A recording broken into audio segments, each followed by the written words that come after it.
इस्लामी बहन का सवाल है, पूछ रही हैं कि कभी जब हम रोटी बनाते हैं तो बाज़ औक़ात उस पर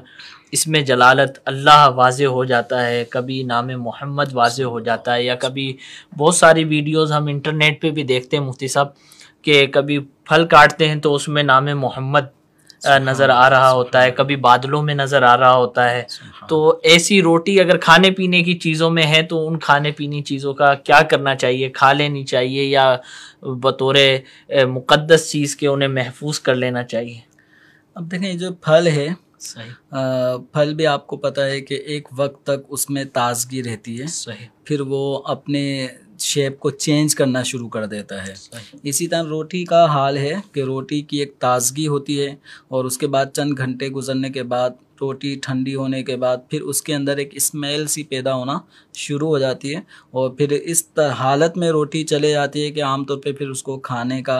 किसी आदमी का दिल नहीं चाहता। तो जब कभी ऐसा हो, ये अच्छी बात है, खुशनसीबी है कि अल्लाह ताला ने अपनी कुदरत का इजहार किया और अपना नाम, अपने महबूब का नाम इस चीज़ों पे ज़ाहिर कर दिया।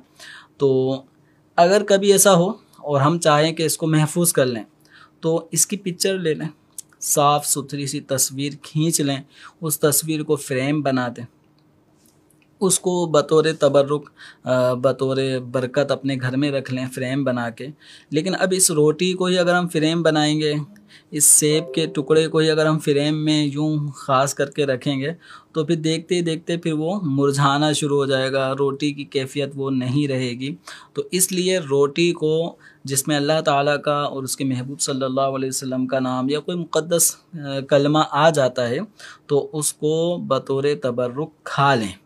कि बाइस बरकत चीज़ है, फल है तो फल को भी खा लें कि बाइस बरकत है, इसकी बरकत इंशाल्लाह आपको नसीब होगी। तो इसको यूं ही रखे रहने देना और फ्रेम में इसको महफूज कर लेना, तो ये तरीका मुनासिब नहीं है, क्योंकि वक्त के साथ साथ जैसे मैंने अर्ज़ किया कि इन चीज़ों की कैफियत में तब्दीली आती रहती है। तो इसको खा लिया जाए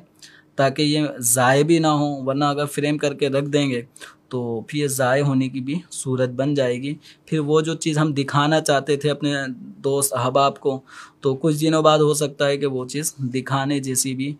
तहरीर ना रहे उस रोटी के हालत में तग़य्युर आने की वजह से। लिहाजा इसकी साफ़ सुथरी तस्वीर खींच लें, उसको फ्रेम कर लें और इन चीज़ों को बतौर तबर्रुक खा लें। मुफ्ती साहब, आपने तस्वीर के हवाले से अभी फरमाया, अब बाज़ ऐसी भी चीज़ें होती हैं जो जानदार होती हैं, अभी कुर्बानी का सीज़न आने वाला है, तो कुछ ऐसे जानवर भी होते हैं जिनकी खाल पर, जिनके बाल पर इस तरह के मुक़द्दस नाम वाज़े हो जाते हैं, तो क्या उनकी भी तस्वीर बना के लगा सकते हैं?